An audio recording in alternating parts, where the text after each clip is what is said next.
My shift started like any other. Tired feet, messy hair under a cheap cap, and the beeping sound of the cash register ringing in my ears. It was another slow afternoon at Benny's Burger Shack, the kind of small-town diner where everyone knew everyone, except for the strangers who passed through. I was wiping down the counter when I noticed him, a skinny teenager no older than 16, standing near the soda machine, staring at the menu.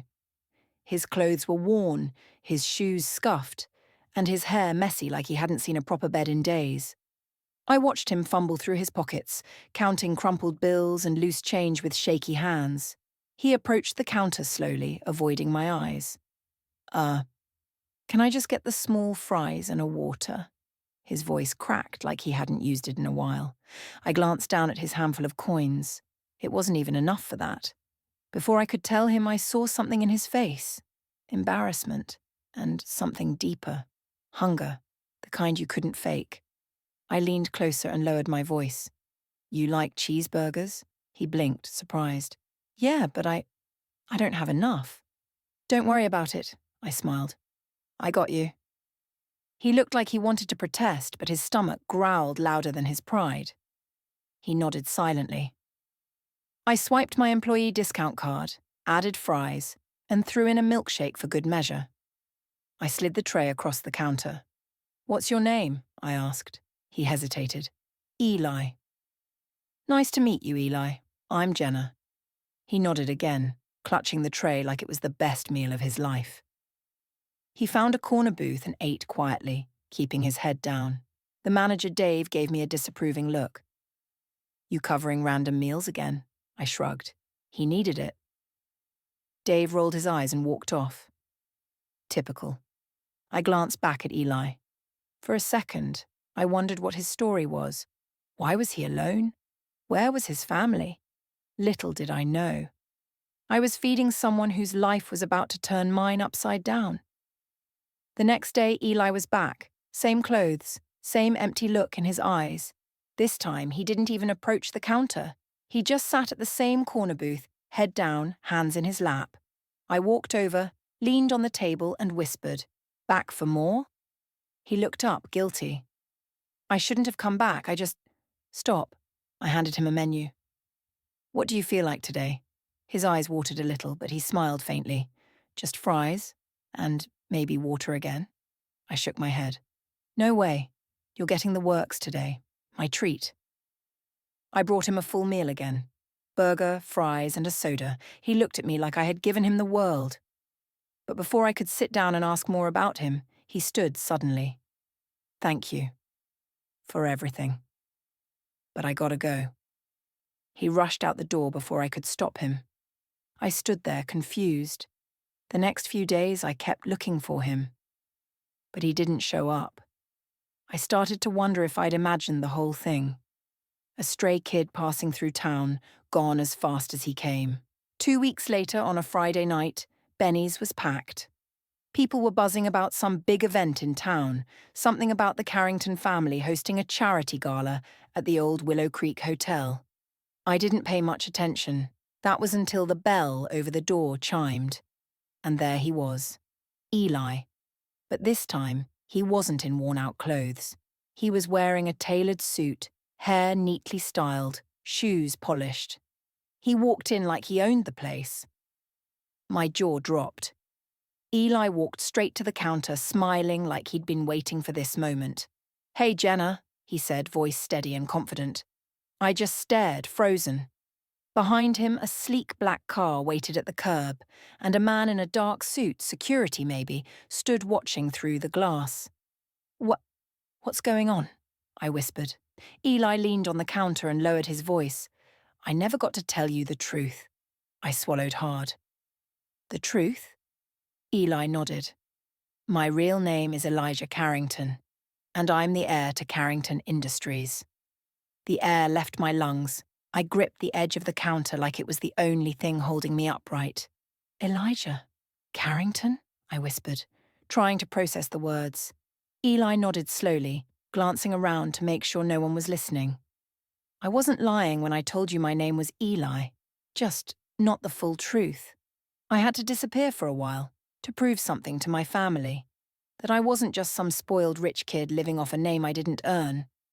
I blinked, still not sure I was hearing him right. You're part of that Carrington family? The billionaires who own half the city? Yeah, he admitted quietly. Carrington Industries is my family's legacy. But I was tired of all of it. The pressure, the headlines, the fake friends. So I left for a while without telling anyone. I wanted to see what life was like on the other side, where no one knew me. I sat down at the nearest booth, my legs giving out. You were testing people? I asked, feeling a strange mix of shock and betrayal. Not exactly, he said, taking the seat across from me. I needed to find something real. And the night you fed me, you didn't know who I was. You didn't ask for anything in return. You just cared. I swallowed hard, still trying to keep up. So why are you here now? I asked, my voice shaky. He leaned forward, lowering his voice again. Because tomorrow my family is announcing me as the next CEO in training. But I told them I wouldn't accept, not without bringing someone who showed me what leadership really means. I furrowed my brows. What are you talking about? He smiled softly. I want you to be there, Jenna. As my guest, I want them to meet the person who reminded me who I want to be. I opened my mouth to respond, but nothing came out. I'll send a car, Eli added, standing up. Think about it. And with that, he left, just like that first day. But something told me this wasn't over, not even close. I almost didn't go. I spent hours pacing my tiny apartment, staring at the simple black dress hanging on the door. It wasn't designer, it wasn't fancy, but it was the nicest thing I owned. And somehow, deep down, I knew I had to go. When the car pulled up outside my building the next evening, my heart pounded like it was about to burst through my chest. I stepped out onto the red carpet outside Willow Creek Hotel, feeling completely out of place. Paparazzi flashed cameras. People whispered. And then I saw him, Eli, waiting at the entrance. He looked different tonight, more confident, more like the person he was born to be. But his smile when he saw me was the same. You came, he whispered as I approached. I nodded, swallowing my nerves. I almost didn't. He held out his arm. I'm glad you did. The ballroom inside was straight out of a fairy tale. Crystal chandeliers, gold-trimmed walls, waiters carrying silver trays. Eli leaned toward me as we entered. Stay close, okay? This place, it's not as pretty as it looks. We mingled with his family, his father, Richard Carrington, towering and cold, his mother, Victoria, all polished smiles, and his older brother, Nathan, who watched me like I didn't belong. And maybe I didn't. After a round of polite introductions, Richard pulled Eli aside. I couldn't hear what they were saying, but their body language told me enough. Eli was shaking his head. Richard was growing red with anger. I took a small step closer, trying to hear. You can't be serious, Elijah. She's a cashier. You're embarrassing the family, Richard snapped. She's more than that, Eli fired back. She's the reason I'm standing here at all. Richard leaned in, his voice dropping to a dangerous tone. You bring her up there tonight, and you'll regret it. I froze. What was Eli planning? He turned back toward me, jaw tight. Come on, he said, grabbing my hand. Where are we going? I asked, heart racing. Eli glanced toward the stage at the front of the room. To finish what I started. The room fell silent as Richard Carrington took the stage, tapping the microphone. His voice boomed across the ballroom. Ladies and gentlemen, thank you for joining us tonight as we officially welcome my son, Elijah Carrington, as the next leader of Carrington Industries. The crowd erupted in applause, but Eli didn't move. He just stood next to me, gripping my hand tighter. Richard smiled stiffly. Elijah, would you like to say a few words? Eli leaned close to me. I need you to trust me. I nodded, even though I had no idea what was coming next. Eli let go of my hand, walked toward the stage, and took the microphone from his father. The room hushed again. Thank you. But before I accept anything tonight, I want to introduce someone. He looked directly at me. Jenna, would you join me? I froze. The spotlight hit me like a punch to the chest. People turned, whispering, eyeing me up and down like I didn't belong. Eli held out his hand, and somehow my feet moved on their own. I joined him on stage, trembling. "This is Jenna," Eli said to the crowd, "the person who showed me more about leadership, kindness, and real strength than anyone I've ever met." I swallowed hard, wishing I could disappear.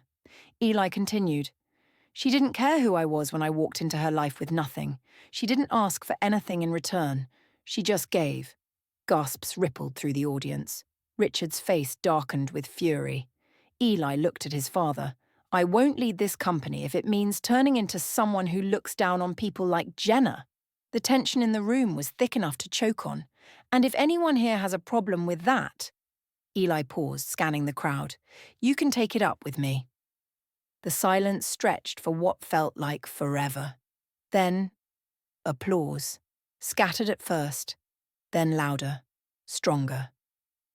Eli turned to me, his voice low. "You still with me?" I nodded, tears blurring my vision. "Always." But as the night wore on, I had the sinking feeling that Richard Carrington wasn't done with us yet. Later that night, after the ballroom had cleared out, Eli and I stood on the hotel balcony overlooking the city. "You shock them all," I whispered, still trying to process what had happened. He smiled softly. "I meant every word." Just then, the balcony door opened. Richard Carrington stepped out, closing it behind him. His expression was unreadable. "May I have a word with Jenna?" "Alone?" Richard asked, voice polite but cold. Eli tensed. "Dad, it's okay," I whispered to Eli. "I'll be fine." Eli hesitated but eventually nodded, stepping back inside. I turned to face Richard, my heart thumping.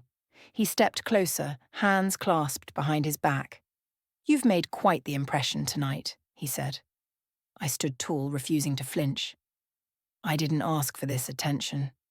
"No, you didn't, but you have it now." He leaned in slightly. "Let me make something clear, Jenna. You may have won over my son, but you haven't won over this family." I swallowed hard. "I'm not trying to." Richard's eyes narrowed. "Stay in your place and maybe you'll survive this. Push too far and I'll make sure you regret it."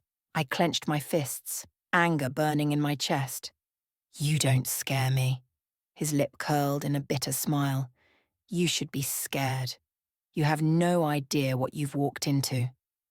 And with that, he turned and walked away, leaving me alone on the balcony, staring at the city lights, knowing deep down the real fight had just begun.